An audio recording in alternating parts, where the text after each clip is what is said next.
Oh, wait. Oh, wait. And we're back with more Lost in Gensokyo. Oh, wait a minute. That's not the title anymore. Stevo, what's the new title? It's called Toho and Satsujikin Serial Assassination Case. Well, it sounds exciting and a lot less generic. Glimmer of hope. You only exist to make me disappoint further. New synopsis. A middle teenage boy spirited away to Gensokyo, working as a crime investigator at the local defense force. Series of murders occurred as important peoples getting assassinated one by one. Together with Reimu, they are investigating the incidents, whether it's a yokai doing or humans doing. May contain science, mild romance, and also violence. Oh no, not science! What will the young Earth creationists think? Or the magical beings of Gensokyo. Okay. I have to... One sec, let me do my vocal warm-up for this voice.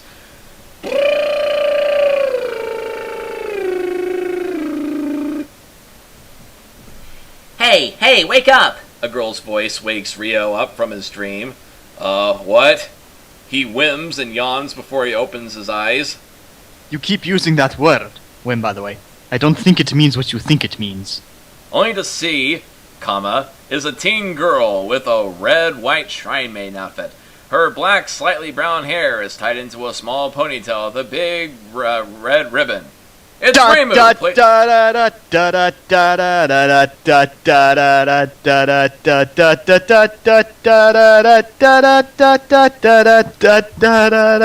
your bets whether or not A. She serves any purpose in this scene or other than a cheap introduction, 10 to 1 odds. B. They discuss the backstory and nothing to the front story, 1 to 1 odds. Another flimsy hope of mine? A plot twist where one human village defense force is actually a big scam made by the actual incident solvers to herd all them Gappy Stews into one building and destroy them all in one fell swoop. 10,000 to 1 odds. So careless of you, Ryo-kun, to fall asleep in a place like this. Ryo hears a voice he know. It was Kane, who was right beside the red-white shrine maiden. I find it comfortable here, so I fell asleep. Perhaps this will be my favorite spot in the future, Ryo said with a light smile. If you want to stay here for a long time, maybe, the shrine maiden said. Excuse my impoliteness. My name is Hakare Reimu, the shrine maiden of the Hakare Shrine. Nice to meet you, Sakaki Bura-kun. She introduced herself. Because I couldn't tell that she introduced herself from what she said. So you're a shrine maiden, Hakare-san? Ryo asks as he stands from the bench, not understanding the fact that she just mentioned she was a shrine maiden. Please don't be so formal. Reimu is fine, Reimu states. And yes, I'm the shrine maiden, perhaps not the only one, but I'm the first here, not counting the original Hakare family who dated back to the 1800s, and possibly beforehand. Oh yeah, Reimu is from a lineage. And what do you mean perhaps the only one? Reimu would be well aware of other Mikos in Gensokyo if they existed.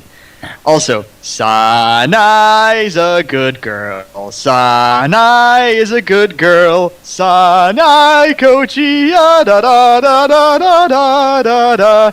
Anyway. It's not rare for outsiders like you to be spirited away here, but the rare one that's spotted in the bamboo forest, usually they popped up near my shrine or at, let's see, how do you pronounce that name? Muenzuka. So that's Nameless Hill. Okay, I'm going to use Nameless Hill. I'm a fan of Woolseyisms. Reimu said. Your shrine? Why? Ryo asked. Well, my shrine, the Hakare Shrine... Well, my shrine is the Hakare Shrine. It's the main gate between Gensokyo and the outside world because it also exists in the outside world. It also bears maintenance to the great Hakare border. So it exists in this very battle with the Gensokyo. She explained / exposited. But the border itself is not perfect as a place. As my shrine in the Nameless Hill, the border is somewhat weakened, and the same thing has occurred to the Sanzu River near the border of Makai. Or maybe they appear there because they're dead? That's why some outsider may become spirited away accidentally or not, she continued / exposited. Wait, accidentally or not? Reimu asked again.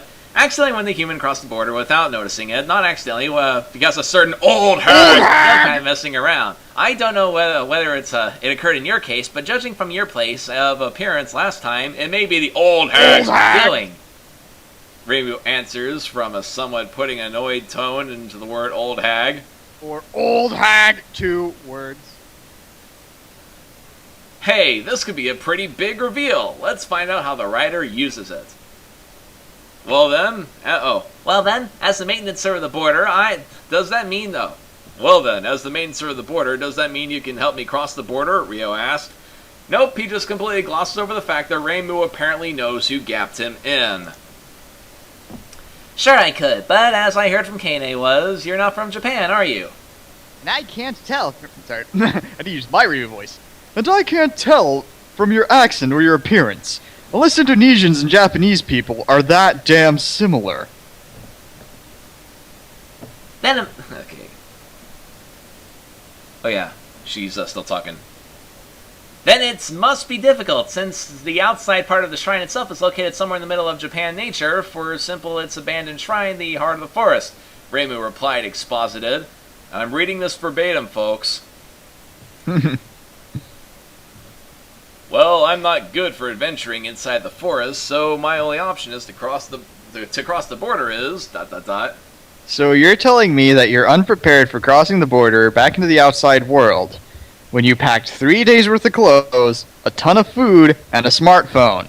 Also, when you encounter civilization or another human being on the outside, your fluency in Japan will nullify any language barrier. This isn't a problem. Besides, if you do end up back outside, the almighty author will make sure no one even lays a finger on you, Gappy Stu. Rio said, but Reimu suddenly walks. I assure you, it's not that easy, but that old hag is a yokai that born 10 of thousands of years ago. Her way of thinking is outside of human logic. So perhaps with you are purposely spirited away here, maybe there's a major goal to achieve, she said, /expositive, revealed the Gap Lady a second time, awaiting Rio to completely ignore it a second time. Reimu sure puts a lot of emphasis on Yukari's old age, as if the writer thinks that spouting off a meme ab nauseum would make great comic relief. Then that leaves me no choice. Maybe I'll stay here for the time being. To be honest, I'm always wishes things like this happens to me, Rio replies. And once again, he completely ignored this crucial piece of information, and there's a reason this stuff is happening to you. Plot contrivance. Well, looks like Rio finally searched his feelings. He realized that his so-called accidental capping was pure wish fulfillment. Well, if you're comfortable with that, I'm in no position to judge you, Reimu said. Then feel free to ask me if you need help, okay? I'll keep that in mind, Reimu-san, Rio said. Then see you later, Sakaki-kun. I need to do some shopping, Reimu waved as she walks away. Well, at least it's nice to see Reimu doesn't have any poverty problems in this pic. But seriously, in canon, she lives off of donations, and she practically does she actually does get a decent amount from the outside world, but I don't think she's the shopping type. Also, thanks for adding absolutely nothing to that scene, Reimu. Bye! Here's a little fridge horror. In these kinds of fics, Reimu's primary job isn't to solve incidents, or hunt yokai, or conduct Shinto rituals, but to babysit all these gapped stews. You'd think she'd get tired of that after a while. Indeed. Also, the fact that one of the female characters need to interrupt a so-called important discussion to go shopping is quite misogynist, and reminds me of another fanfic writer. You know, the one who must not be named. Dun dun. Oh, shoot, my mouse fell off my, okay, there we go. Hey, the mouse is getting out of there. You're staying here, mouse. This is for getting in the way of my Let's Plays. And for almost breaking me up with Nazrin and the Toho Station Wagon love child thing. So, Kane, the school's done already? Rio asked Kane.